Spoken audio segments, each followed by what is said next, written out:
técnicos un poquito diferentes, ¿no? Pues bienvenidas, bienvenidos a esta sesión para poderles apoyar en los temas de procesal fiscal. En las sesiones anteriores, bueno, nosotros hemos comentado en muchas ocasiones que el tema de procesal fiscal deriva principalmente de lo que son los actos de las autoridades fiscales, donde estas autoridades fiscales son las que de alguna manera emiten un acto en contra de los contribuyentes. Sí, y hemos comentado respecto al ámbito procesal fiscal, bueno, pues que lo primordial pues es la existencia de un acto administrativo. Ese acto administrativo deriva de la facultad que tiene el Estado de desplegar sus atribuciones con la finalidad totalmente recaudatoria. Y de esta forma el Estado cumple con su misión, supuestamente, se supone, cumple con su misión del interés público, del orden público, con el fin de apoyar a las funciones que tiene encomendadas en beneficio de la población. Entonces ese es el fin primordial, ¿no? Esencial del Estado, y para ello despliega el acto administrativo. Partiendo de esto, debemos considerar, como lo señalamos en otra sesión anterior, bueno, pues que ese acto fiscal debe estar sujeto a principios, y esos principios pues están contenidos en nuestra Constitución, ¿sí? En los artículos primero estuvimos viendo también el 8, el 14, el 16, el 31 fracción cuarta, bueno, en ocasiones el 22, no es muy frecuente, pero el 31 fracción cuarta son los principales fundamentos que establecen a lo que se debe sujetar el acto fiscal cuando va a contravenir a algún contribuyente, a algún particular. El artículo primero, comentamos, pues es el que establece los derechos fundamentales de todas las personas, y esos derechos deben ser respetados. Eso es lo que establece este fundamento. El 8 implica el derecho de petición. Por ahí en la sesión anterior elaboré un escrito de derecho de petición. Comentamos que el 14 también debe contener o contiene varias cuestiones. Una de ellas es el de irretroactividad. Este principio de irretroactividad considera que nadie puede ser afectado por normas actuales hacia hechos pasados. Entonces, en materia fiscal solamente nos pueden afectar las disposiciones vigentes al momento en que se causan los impuestos, y el artículo 22, que aplica principalmente a otras materias, pero que podemos desprender algo de ahí, nos dice que no puede haber multas excesivas, ¿sí? En materia fiscal. No es muy frecuente que lo utilicemos, pero también eso aplica. Antes de avanzar, bueno, el artículo 14 también nos habla de que se debe respetar la legalidad. ¿Sí? La legalidad, debe existir un debido proceso en materia fiscal, también nos dice eso. Aquí me faltó el 16, vamos a poner el 16. El 16 habla, entre otras cosas, de las facultades de comprobación de las autoridades, que se deben someter a los principios que mandata este este artículo 16,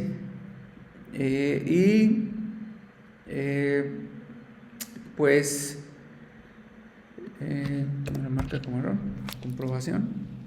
Y este 16 también nos dice, este fundamento constitucional señala algo muy importante, que siempre que la autoridad nos vaya a afectar, una autoridad tributaria, debe haber un mandamiento escrito de autoridad competente. Eso es muy importante, porque siempre que hay un acto de autoridad, de los que vamos a ver más adelante, yo checo que sea autoridad competente y que funde y motive.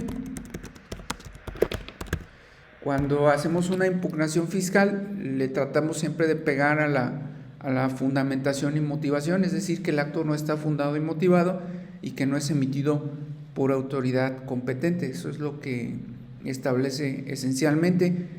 Y el artículo 31, fracción cuarta, pues nos dice que todos deben pagar contribuciones de manera proporcional y equitativa.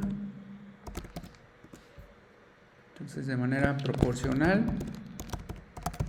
es decir, atendiendo a los ingresos, y de manera equitativa, ¿no? Es decir, todas las personas de manera similar en cuanto a las obligaciones de pagar las contribuciones. Y nos dice que de acuerdo a las leyes, de conformidad con las leyes. Yo les compartiré este material más adelante. Entonces, el acto fiscal pues debe someterse a los mandatos constitucionales. Ya lo comenté en la sesión anterior, debe ser perfecto. Nosotros los seres humanos pues no somos perfectos, nos equivocamos constantemente, y pues de la misma manera pues el acto fiscal en muchas ocasiones va a adolecer, ¿sí? Va a adolecer de elementos, o bien va a transgredir derechos fundamentales que están consagrados en el artículo primero de nuestra Carta Magna. Entonces, el acto fiscal es lo que origina un proceso fiscal. ¿Cómo vemos materializado nosotros el acto fiscal? Pues lo vemos materializado con una multa, ¿sí? Entonces le podemos poner supuestos. Va a poder ser una multa. Bueno, lo principal es un crédito fiscal. Sí, pero también puede ser una multa, un embargo, por ejemplo, de mercancía de comercio exterior.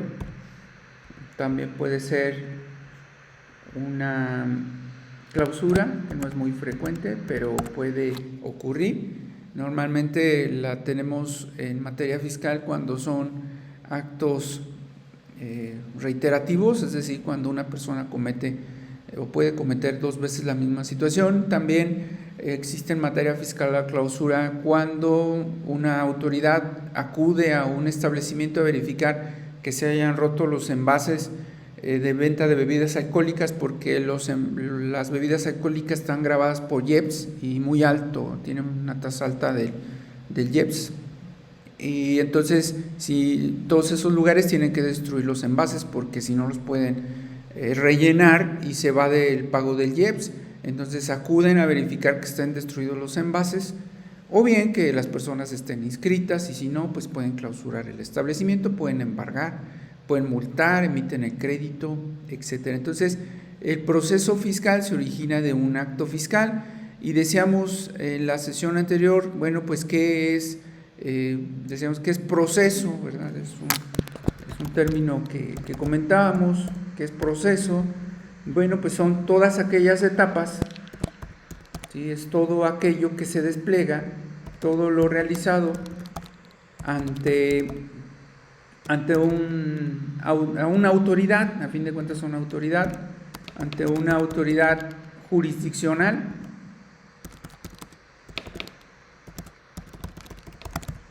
¿sí? Todo lo realizado ante una autoridad jurisdiccional es proceso. Este proceso va desde una demanda hasta la resolución, algunos dicen hasta la ejecución, ¿verdad? Hasta la resolución y su ejecución. Eso sería el proceso, ¿sí? Y el procedimiento que se deriva de este término, el procedimiento, pues serían las reglas del proceso. Eso sería el procedimiento. Y en estas sesiones pues vamos a estar viendo el proceso fiscal y vamos a ver todas esas reglas, ¿no? Entonces serían las reglas dentro del proceso, que sería pues cuándo se presenta la demanda, qué elementos tiene la demanda, qué etapas se desarrollan, etcétera. Eso sería el procedimiento. Es lo que nosotros vamos a ver en procesal fiscal. ¿Y por qué es fiscal? ¿Por qué ese proceso se convierte en fiscal? ¿Sí? Porque tiene que ver con el pago de contribuciones, es decir, con el crédito fiscal. Es por eso, porque se relaciona con el crédito fiscal. Y vamos a ver un poquito más adelante, bueno, pues que ese crédito fiscal pues surge de una facultad de comprobación. Vamos a ver esas facultades de comprobación, cómo se desarrollan, porque realmente lo que nosotros impugnamos en el proceso fiscal, ¿sí? En él impugnamos el crédito fiscal, pero en estricto sentido vamos a argumentar o vamos a realizar nuestras argumentaciones respecto a cómo se desarrollaron esas facultades de comprobación, ¿no? Entonces, tiene que ver también con combatir o atacar facultades de comprobación, que a fin de cuentas son igual, ¿sí? O es igual a un acto fiscal o actos fiscales, que es lo que comentábamos acá, ¿sí? Entonces nosotros impugnamos en el procesal fiscal pues el acto de esa naturaleza, lo verificamos, lo leemos de tal manera que cumpla con estas normatividades. Cuando como asesores, y debe ser perfecto, cuando asesores nos entregan el primer acto fiscal para impugnarlo, lo leemos y pues realmente no es tan fácil encontrarle las violaciones a estos artículos, las tenemos que desprender de la lectura del acto fiscal. Entonces les voy a subir a la plataforma virtual un acto fiscal para que ustedes lo vean, lo analicen y traten de desprender si hay alguna violación a estas características, a estos principios, ¿sí? Entonces eso es lo que tiene que ver con el proceso, y por ello es que es fiscal. Para precisar un poquito más, pues va a ser fiscal cuando tenga que ver con el pago de contribuciones. Entonces, relacionado con el pago de contribuciones. No podemos nosotros en esta sesión abarcar lo relacionado con el pago de contribuciones, pero bueno, hay otras sesiones que tengo también donde hablo respecto a lo que tiene que ver con las contribuciones, que son las principales en impuestos sobre la renta, está el IVA, y lo comenté hace un rato, está el IEPS y están otros impuestos estatales, ¿sí? Que también tienen que ver relacionado con el pago de contribuciones. Entonces, cuando un cliente nos busca para una demanda fiscal, nos va a entregar normalmente un crédito, una multa, una clausura, un embargo, va a ser un documento. En fiscal es de leer mucho, es de llevar a cabo la lectura. En ocasiones me han entregado algunos clientes que les gustan unas 1500 hojas, ¿sí? En ocasiones donde viene todo el acto fiscal completo desde su inicio hasta su fin. A veces te entregan poquito, a veces es una hoja, ¿verdad? Por ejemplo, en ocasiones es una multa muy simple, muy sencilla, y es de una hoja por los dos lados. Depende del acto fiscal, pero en ocasiones sí es de mucha lectura, bastante análisis, jornadas extensas, estar leyendo el acto fiscal con la finalidad de detectar, ya estar reflexionando y con la finalidad de estar detectando las violaciones a esto, no solo a la Constitución, también al Código Fiscal, que vamos a ver más adelante. Entonces, por eso es que surge esto del procesal fiscal, es decir, son todas esas etapas que se relacionan desde una demanda hasta una resolución, su ejecución, con la finalidad de que podamos nosotros apoyar a una persona que va a pagar o va a cubrir nuestros honorarios por hacer esta impugnación, este medio de defensa, y que nosotros podamos pues obtener recursos de ello, ¿no? de eso que la autoridad está afectando. Hay ocasiones en que es muy poca el crédito, que son, que les gustan, pues no sé, 10,000 pesos del crédito fiscal, pero hay ocasiones que les he comentado, hay 5 millones, y en la Ciudad de México se ventilan asuntos de muchísima cuantía mayor. Hay multas, por ejemplo, que impone el Instituto Federal de Telecomunicaciones a estas empresas televisoras, que son millones de pesos muy altos y que se impugnan en el mismo proceso que nosotros vamos a ver. Entonces, este es el proceso a grandes rasgos en lo que es el proceso fiscal, pero también hay otro proceso que despliega la autoridad, que se llama proceso administrativo. Ese proceso administrativo, pues son todos y cada uno de los pasos que realiza la autoridad para emitir el acto fiscal, ¿sí? Entonces son los pasos para emitir el acto fiscal. Y antes de entrar a la materia de lo que es el recurso, el juicio contencioso, pues tenemos que ver esos pasos para emitir el acto fiscal. ¿Quién emite ese acto fiscal? ¿O quién lo puede emitir? Bueno, pues se emiten por las autoridades fiscales. Entonces, no lo va a emitir autoridades fiscales. Me voy a cambiar ahorita a otra presentación para que veamos las autoridades fiscales, que son las que emiten ese acto fiscal. ¿Sí? Entonces, el proceso administrativo pues no es otra cosa más que una serie de formalidades, de pasos que realizan las autoridades, en este caso fiscales, con la finalidad de emitir el acto fiscal, siempre respetando los derechos, ¿sí? Siempre respetando los derechos de los contribuyentes que están consagrados en estos fundamentos, ¿sí? Y hay varios procesos administrativos, hay un sinnúmero de ellos que existen en nuestro sistema. Cada autoridad administrativa prácticamente tiene algún proceso administrativo que tiene que seguir para emitirlo, ¿sí? Ese proceso administrativo pues son muchos actos, ¿sí? Son varios actos, no es uno solo. De entrada, cuando iniciamos a ser fiscalistas, no nos lo sabemos, ya después nos lo vamos aprendiendo poco a poco, pero de inicio nos hablan, por ejemplo, de un PAMA, que vamos a ver aquí nosotros, y decimos, pues, ¿qué es eso del PAMA, verdad? Nos hablan de un PAE, nos hablan de una auditoría, nos hablan de una revisión de gabinete, y no sabemos de qué tipo de actos. Entonces, aquí vamos a ver esos procedimientos, cómo se desarrollan. Analizaremos el deber ser para cuando los leamos como tal, podamos detectar sus inconsistencias y plasmar las impugnaciones en nuestro escrito de recurso o de demanda, ¿sí? Entonces son varios actos, van unidos uno tras del otro, ¿sí? Van unidos.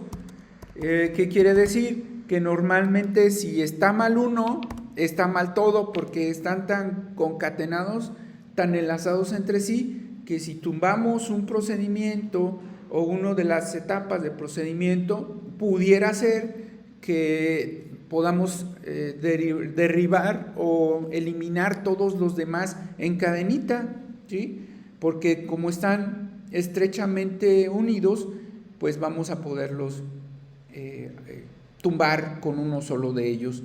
Y termina ese procedimiento administrativo, va a terminar con, ese procedimiento administrativo va a terminar pues o culminar con la multa, con el crédito fiscal, va a finalizar con ese acto que transgrede los derechos de los particulares, ¿sí? Va a culminar con ello. Y nos lo va a entregar el cliente, como yo decía, nos lo va a entregar, y en cuanto nos lo entregue, ¿sí? Entrega el cliente ese acto ya concluido, ese proceso finalizado, y tenemos entonces, cuando nos lo entregue, vamos a tener que ponernos de acuerdo con el cliente respecto a qué es lo que pretende el cliente, ¿sí? Qué es lo que quiere, ¿sí? Qué busca eliminar. Principalmente en muchas ocasiones va a buscar eliminarlo, en otras ocasiones va a buscar tiempo, ¿sí? Tiempo para pagarlo, va a buscar tiempo, algo de tiempo para cubrirlo. En ocasiones va a buscar saber nuestra opinión nada más, porque a lo mejor ya ha consultado a alguien más, ¿sí? Va a pedir una opinión.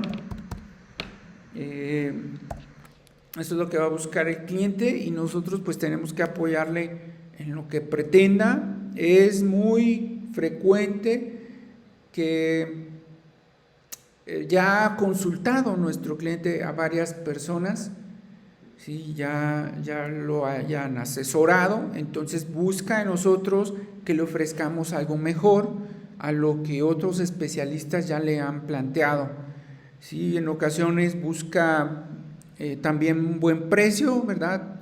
Un costo menor a lo que les cobran otras personas, eso también deben considerarlo, ya que casi siempre las personas buscan lo más económico, buscan un mejor precio, y aquí es donde nosotros pues nos vamos a poner de acuerdo con el cliente respecto a lo que vamos a hacer, ¿sí? Le explicaremos qué haremos, le vamos a decir en efecto el costo, cada uno de ustedes pues va a determinar cuánto le va a cobrar. Ese costo va desde una cantidad determinada en dinero, o bien puede ir sobre un porcentaje del crédito fiscal, ya dependerá de cada quien, ¿sí? En lo particular pues normalmente casi siempre cobro un porcentaje de crédito fiscal de acuerdo a la solvencia en ocasiones del cliente o a la situación que esté pasando, porque en ocasiones sí tienen una situación. El porcentaje va desde, no sé, dependiendo, ¿no? El porcentaje más bajo que he cobrado es del 8 y puede llegar hasta un 30% de la cantidad determinada, ya sea del crédito, ¿sí? De la multa. En ocasiones no está determinado en un valor, ahí nos cuesta un poquito más trabajo, porque es una clausura con una multa de 20,000 pesos, por ejemplo, pero esa clausura al establecimiento a lo mejor le genera una pérdida, entonces el cliente se tiene que sincerar y decirnos cuánto le está afectando. En ocasiones la multa es muy bajita, es de 2,000 pesos, multas muy bajitas de 2,000 no son tan costeables en ocasiones estarlas litigando, estarlas impugnando, porque como lo vamos a ver más adelante, pues son procesos que duran hasta 2 años en ocasiones. Depende del monto del embargo. Entonces sobre esas cantidades pues nosotros vamos a negociar con el cliente, le explicaremos qué es lo que vamos a hacer. Sí les quiero comentar que muchos clientes les recomiendo que no se haga nada, algunas personas no están de acuerdo con eso, pero en ocasiones me ha funcionado. Muchos dicen, no, es que todo se tiene que impugnar porque a fin de cuentas después afecta. Bueno, en ocasiones no lo he hecho y sí ha funcionado. Principalmente porque no lo he hecho, porque pues lógicamente ustedes piensan pues todo se debe demandar, se está afectando a un contribuyente. Bueno, pues en ocasiones los clientes no tienen la suficiencia para estar costeando procesos, entonces pues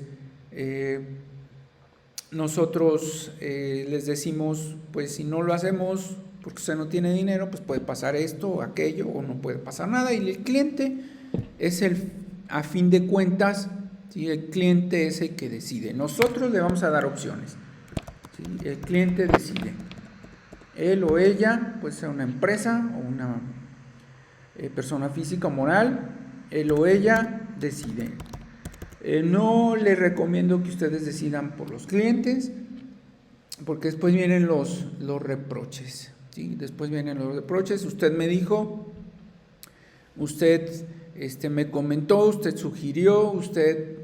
No, yo les doy las opciones de lo que me entregue el cliente y él decide, ¿sí? Le surge, en lo primordial le surge porque hay términos para hacer las impugnaciones. Hacer una demanda lleva bastante tiempo, entonces en ocasiones le tenemos que definir de una manera más rápida, ¿sí? Entonces, ¿quiénes emiten esos actos fiscales que estamos comentando, que ya plasmamos aquí? Bueno, pues ese acto administrativo, que debe ser perfecto, que deriva de la actividad del Estado, es un procedimiento denominado administrativo tributario, ¿sí? Pues lo emiten las autoridades fiscales, ¿sí? ¿Quiénes son las autoridades fiscales? Son las que van de inicio a molestar a nuestros clientes, digo a molestar, pero en ocasiones van a recaudar lo que es justo, ¿sí? Estas autoridades fiscales son las que despliegan el acto administrativo de carácter fiscal. Estas autoridades fiscales pues son las que tienen que respetar los derechos de nuestros clientes, es decir, no les pueden afectar en su persona, en su patrimonio, si no se sigue un correcto procedimiento, ¿sí? Entonces son las autoridades que lo van a desplegar. Estas autoridades pues las tenemos, principalmente es el Servicio de Administración Tributaria, que depende, es un órgano autónomo, que no depende de ningún otro. Su junta de gobierno interviene, entre otros, el secretario de Hacienda y Crédito Público, pero despliega sus facultades independiente incluso de cualquier organismo. Su nombre no, desde mi punto de vista, no es correcto, ¿verdad? Dice Servicio de Administración Tributaria, dice que administra los impuestos, pero realmente no administra los tributos, ¿sí? Tiene otras facultades totalmente diferentes, que son auditar, es decir, revisar a los contribuyentes, y tiene un área específica que despliega esta facultad. Se encarga de recaudar, es decir, cobrar los créditos ya determinados, tiene otra área también específica. Tiene el área jurídica, que se encarga de la defensa, es decir, esta área, cuando nosotros elaboramos un recurso o una demanda, esta área es la que se va a encargar de defender al organismo, ¿sí? Por medio de administraciones desconcentradas que se encuentran dispersas en toda la República Mexicana, y esas áreas jurídicas, con bastantes abogados, algunas, otras pocos, van a llevar los litigios y van a contestar los recursos y las demandas que nosotros vayamos a entablar. En el caso del IMSS lo hace un consejo, como lo vamos a ver en un momentito. También tiene un área de comercio exterior, ¿sí? Que lo conocemos como aduanas, que se encarga de todo el tráfico de mercancías de comercio, ¿sí? Entonces es el principal organismo. Entonces el área de auditoría emite créditos fiscales, emite pagos, determina contribuciones, emite multas. El área de recaudación las cobra, el área jurídica defiende, y comercio exterior se encarga de lo que tiene que ver la determinación de contribuciones al comercio exterior. Tiene más áreas, el área del Servicio de Administración Tributaria, pero estas son las más importantes que nosotros, con las que nos enfrentamos. También tiene un área de servicios o asistencia al contribuyente, que también llega a emitir ciertos actos, y también en ocasiones la llegamos a demandar. Pero estas son las principales. Otra autoridad que nosotros tenemos son en los estados. En los estados tienen una característica muy sui generis, porque los gobiernos estatales cobran impuestos federales e impuestos estatales por medio de un convenio de colaboración. Cada estado tiene firmado un convenio de colaboración con la federación y entonces los estados también cobran impuestos. Cobran IVA, cobran ISR, cobran IEPS, cobran impuestos a comercio exterior. El gobierno del estado tiene más facultades que la federación porque tiene una dualidad gracias a ese convenio de colaboración de cobrar impuestos federales y estatales. Y la federación no puede cobrar impuestos estatales. Entonces, yo le llamo así, ¿verdad? Es más poderoso el gobierno del estado, tiene más amplitud. Incluso es un poquito más agresivo en cuanto a facultades de comprobación. Y también tiene su área de auditoría, que es la que se encarga de hacer estas revisiones, su área recaudadora y tiene también un área de comercio exterior. Si se fijan, es similar a lo que estamos hablando de este lado. Solo que el gobierno del estado, quien lo defiende, no es un área jurídica. Al gobierno del estado lo defiende, al menos en el estado de Guanajuato, la Procuraduría Fiscal del estado de Guanajuato, es la que se encarga de su defensa jurídica. No se llama como en el SAT, ¿sí? Desconcentrada jurídica, no, aquí se llama Procuraduría Fiscal. Entonces, gobierno del estado, pues sí tiene bastantes atribuciones. Yo, en mi opinión, considero que si el gobierno del estado diera más amplitud todavía a sus facultades, más personal, incluso recaudaría más por medio de facultades de comprobación que la federación, por la amplitud de facultades que se le otorgan en las disposiciones jurídicas. Yo en algunas demandas he impugnado la facultad de gobierno del estado, yo he dicho que no tiene facultades, he hecho análisis en las demandas y créanme que no me las consideran. Yo siempre he dicho que algunos tribunales defienden mucho a las autoridades recaudadoras, y yo, al menos en el estado de Guanajuato, cuando he elaborado algunas impugnaciones, he determinado que la autoridad estatal omite citar fundamentos, carece de ciertas facultades para emitir actos, lo plasmo en mis demandas y desafortunadamente no me las atienden. Me voy a la siguiente instancia y tampoco me las atienden. Ahí está medio raro, ¿no? Pero sí he determinado que carecen estos convenios y estos fundamentos de la autoridad. Estos convenios carecen de algunas cuestiones. O bien la autoridad, cuando elabora su acto fiscal, no pone todos los fundamentos que se plasman en el convenio. Y entonces lo impugnamos en atención a que carecen de competencia, y sin embargo algunos juzgadores dicen, no te hago caso, porque a veces lo siento lógico debido a que está de por medio millones de pesos y pues a fin de cuentas los juzgadores viven de esos millones de pesos que están en juego y consideran que es mejor pagarlos, ¿no? Entonces, bueno, pues ya hay cada quien. Sí les comento que cuando hacemos una demanda fiscal, pues vamos con todo el ánimo, con toda los conocimientos en ocasiones, a veces no, ¿verdad? También, pues no siempre somos expertos, pero vamos con todo el ánimo, con todas las fuerzas, con todo el estudio para efectos de hacer una impugnación y nosotros podamos ganar. Y sin embargo, en ocasiones los juzgadores ni siquiera nos leen los escritos, ¿sí? No nos leen y emiten resoluciones en base a machotes. Pero bueno, no todos, algunos son muy buenos, muy buenas juzgadoras y juzgadores. Entonces, el gobierno del estado debería de ampliar sus facultades en base al convenio y recaudaría mucho más que el SAT, ¿sí? Porque tiene amplias atribuciones. Eso requiere pues que tengan más personal. Y ustedes saben que el gobierno del estado y muchas dependencias pues no contratan, pero si incrementaran su personal, incrementarían su recaudación y con ello tendrían más presupuesto, etcétera, ¿no?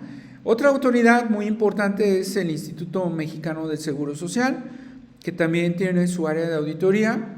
tiene su área de recaudación o ejecución, tiene también un área jurídica, quien lleva a cabo pues la defensa, ¿sí?, de este organismo. Tiene abogadas y abogados. Algunos me comentan que la mayoría están contratados por honorarios, a diferencia del gobierno del estado, a diferencia del SAT, que son personas que tienen su plaza ahí.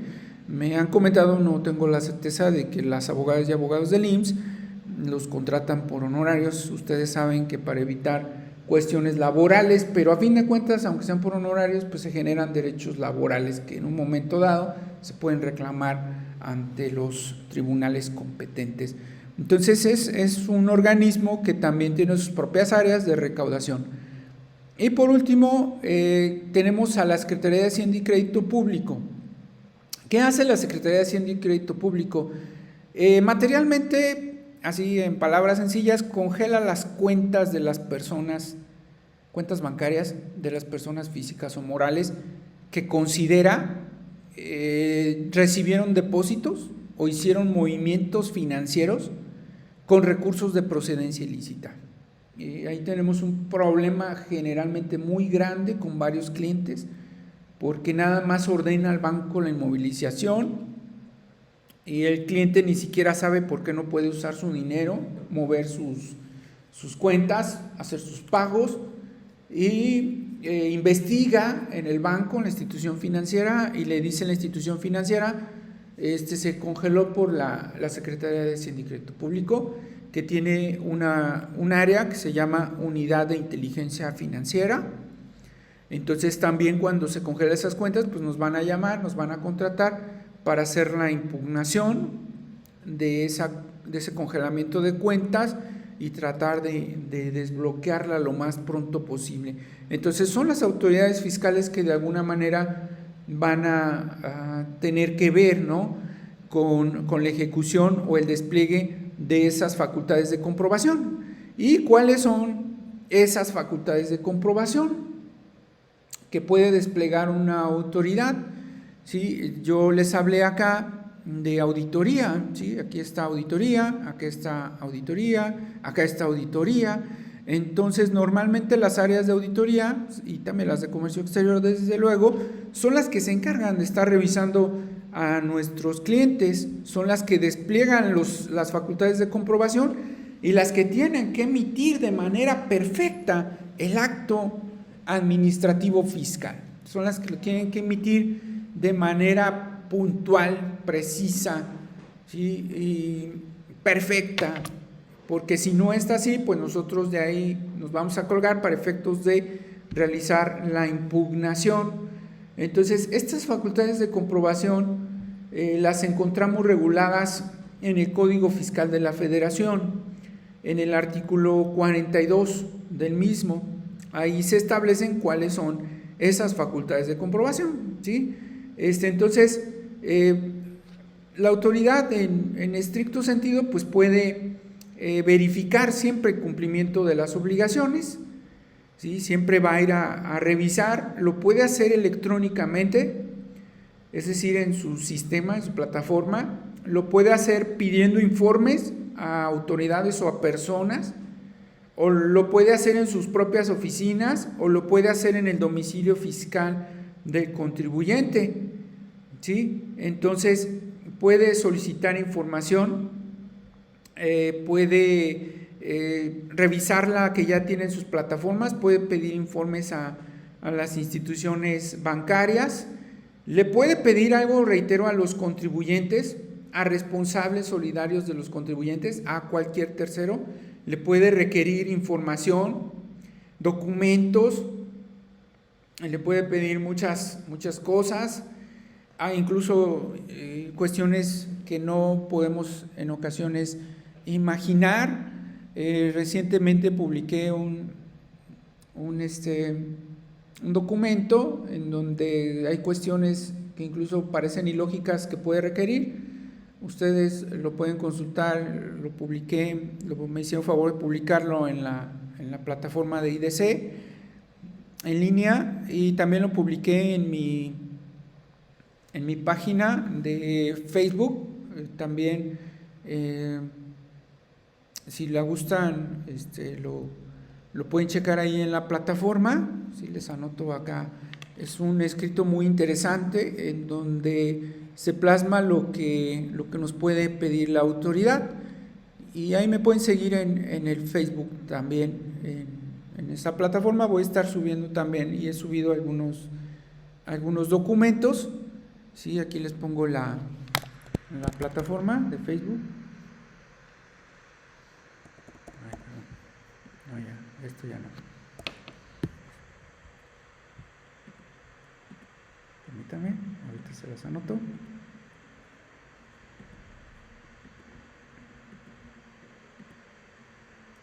Bueno, en Facebook me encuentran como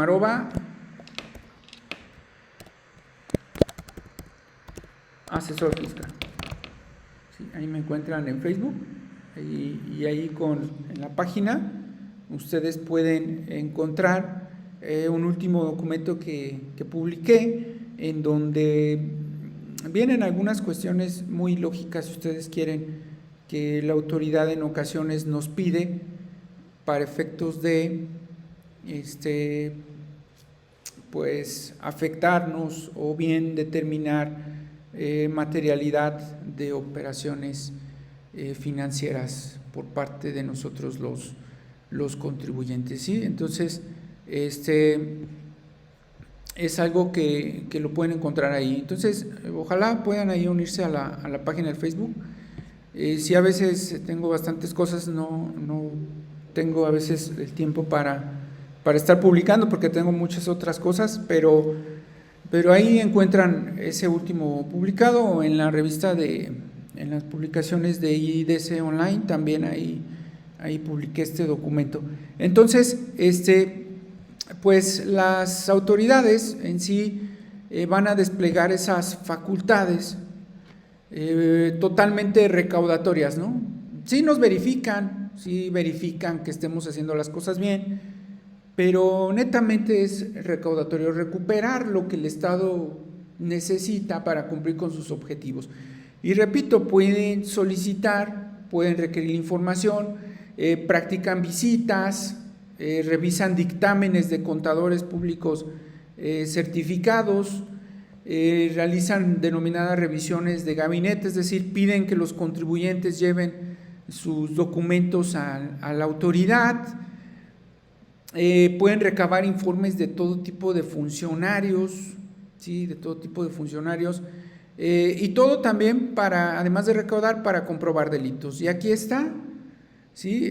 Puede hacer requerimientos, puede hacer visitas en base al artículo 42 de Código, revisar dictámenes de contadores, revisión de expedición de comprobantes, revisión de mercancías de comercio exterior, revisión de todo tipo de documentación que nos puede requerir para que se las entreguemos, revisión electrónica, recabar informes, allegarse de pruebas. ¿Todo para qué? Pues para emitir el crédito fiscal, ¿sí? Para recaudarlo, obtener los ingresos, comprobar delitos que pudiera estar cometiendo una persona, ¿sí? Entonces eso es la finalidad de la autoridad. Y a nosotros, el cliente, y pues desde luego también en materia aduanera, regular el tráfico de las mercancías, ¿verdad? Que no entren mercancías dañinas o de contrabando, o mercancías que pudieran afectar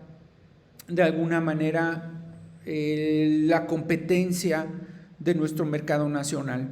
Sí, esa es la finalidad, los objetivos. Y a nosotros como fiscalistas, materialmente, pues la autoridad nos va a entregar, les decía yo, ese acto fiscal. Yo les voy a subir uno para que ustedes me hagan favor de leerlo y puedan conocerlo, conocer alguno. Hay muchos, son diferentes en ocasiones, depende de la autoridad que lo emitió, ¿sí? Y ustedes lo puedan leer y puedan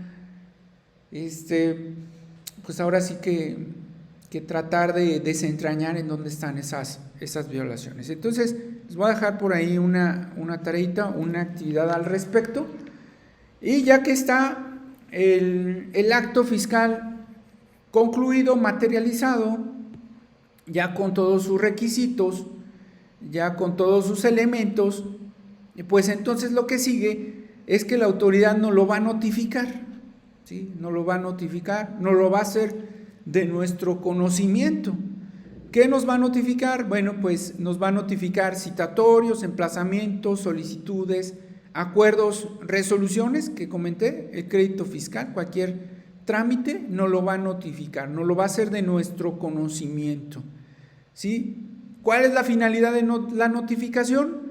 Pues dar a conocer el acto y que surta sus efectos a la vida jurídica. ¿Sí? Esa es la finalidad de la notificación. Si no lo notifica, bueno, pues no pueden hacer y no nos obliga, no nos vincula para cumplir con el acto. Siempre que un cliente se acerca conmigo y me entrega un acto fiscal, lo primero que le pregunto, lo primerito que me interesa es saber cuándo se lo notificaron. Eso es muy importante. Dependiendo de la fecha de que se lo notificaron, depende también mi asesoría. Si me dicen, fue ayer, perfecto. Si me dicen, fue hace 2 meses, pues no, ya no vamos a poder hacer nada, salvo que tuviera, como ahorita por la situación sanitaria, tuvieran suspendidos los términos, pero si ya pasó tiempo es por demás, porque para hacer nosotros una impugnación, tenemos en el caso del IMSS, del Infonavit, tenemos 15 días, y en el caso de actos de las otras autoridades que les comenté, tenemos 30 días. Por el momento, aquí le dejamos, continuamos la siguiente sesión. Gracias por su atención y pasamos rápidamente a las sesiones de preguntas y respuestas. Entonces, si tienen alguna duda, con gusto. Alguien dijo que no se escucha bien, no sé por qué no se escucha bien. Sí, yo no se preocupen, lo grabé y se va a escuchar perfectamente. ¿Sale?